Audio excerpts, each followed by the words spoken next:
კახაბრის ქუჩაზე მცხოვრები 47 ოჯახის საცხოვრებელი ფართების დაკანონებას მოითხოვს. ფართების დაკანონების გარდა ადგილობრივები ხელისუფლება სოციალური პრობლემების მოგვარებასაც თხოვენ. მოსახლეობის ხელისუფლებისა და უფლებადამცველების პოზიციები ნახეთ გიორგი წეროცის რეპორტაჟში. ყოველ დღე ღამეს გადავკეტავთ გზებს. ყოფილი ნარკოლოგიული დისპანსერის შენობაში 47 ოჯახი როგორც თავად ამბობენ ხელისუფლებამ წლების წინ შეასახლა, თუმცა ბინები სადაც წლებია ცხოვრობენ, ამ დრომდე არ დაუკანონებიათ. აღნიშნულ კორპუსში მცხოვრებთა ნაწილი ოკუპირებული ტერიტორიებიდან დევნილი, ნაწილი კი ეკომიგრანტია.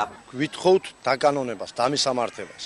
აქ ცხოვრობთ 8 წელიწადი, როგორც თავრობის შემოყვანილი კანონიერად მოვიდნენ, მობძანდნენ ოჯახში ნახაზები ეიღეს, ერთხელ, ორხელ ნომრებზე, კარებზე ნომრები დააწერეს, რომ დაგიმისამართებიანო, როგორც ასეთი, მაგრამ 8 წელიწადი გადის და არაფერი არ აგაცო. საბუთს ვერ ვაკეთებთ, ბავშვისა, სკოლა, ავადმყოფობა რაღაცა ვერ ვაკეთებთ კაცო. 9 წელიწადია ამის გაფორმების ლოდინში ხალხი დაავადყოფთ. ჩვენ არაფერი არ გაგვაჩნია. მივალთ სამინისტროში, გვეუბნებიან თბილისს უნდა გადაწყვიტოს, თბილისში მივალთ სამინისტრო უნდა გადაწყვიტოს და ასეთ ყუილებში და ლოდინში გიგვიდეს ჩვენი დრო. ფართების დაკანონების გარდა აქ მცხოვრებ მოსახლეობას ინფრასტრუქტურული პრობლემებიც აწუხებს. მათი თქმით, გაზგაყვანილობის სისტემა ტერიტორიაზე 2 წლის წინ დამონტაჟდა. ამის მიუხედავად, გაზის სისტემაში დღემდე არ გაშვებულა. მოუწესრიგებელია კანალიზაციისა და წყლის სისტემა. მათი თქმით, ფეკალური მასები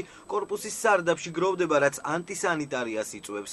გაზი 2 წელიწადია უკვე შემოყვანილია, 3 თითქმის დაამონტაჟეს ყველაფერი, ჯერ მონტაჟი არ არის სწორი გაკეთებული, მერე მივმართეთ სოკარ ჯორჯიას მიმართეთო, წავედით იქ, დირექტორი არ არისო დროებით მოხსნილიაო, როგორც დირექტორი დაინიშნება, იმ წუთას გაზი ჩაგერთვებათო და არ არის დღემდე ჩართული გაზი.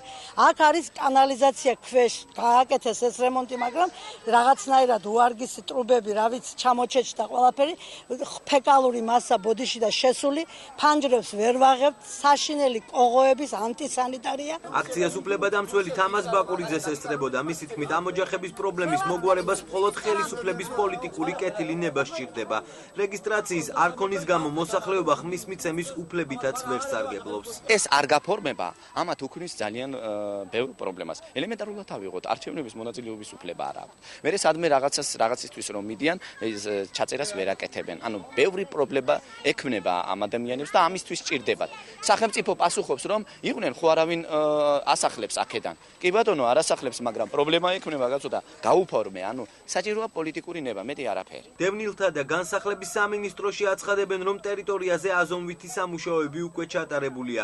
ეკონომიკის სამინისტრომ მათ საპროექტო ნახაზებიც გადასცა. ამ ეტაპზე კი იქ მცხოვრებ პირთა საქმეების ინდივიდუალური შესწავლა მიმდინარეობს, რის შემდეგაც მოსახლეობას ბინების საკუთრებაში გადაეცემათ. ვიცით, ეს კონკრეტული ჩასახლება ყველაფერი ჩვენი სამინისტრო მუშაობს ამაზე. აზომვითი სამუშაოები ჩატარებულია. ეკონომიკის სამინისტრომ ნახაზები ყველაფერი გადმოგცა და ამ შემთხვევაში ჩვენი სამინისტრო ამას ამუშავებს. ესე იგი, თუ დევნილს ან კომპენსირებული არ არის და თუ არ არის, ესე იგი, რამე საკუთრებაში არ გააჩნია, უახლოეს მომავალში სულ დავგანონდებათ. მოთხოვნების დროულად შეუსრულებლობის შემთხვევაში მოსახლეობა პერმანენტული აქციების ჩატარებას გეგმავს.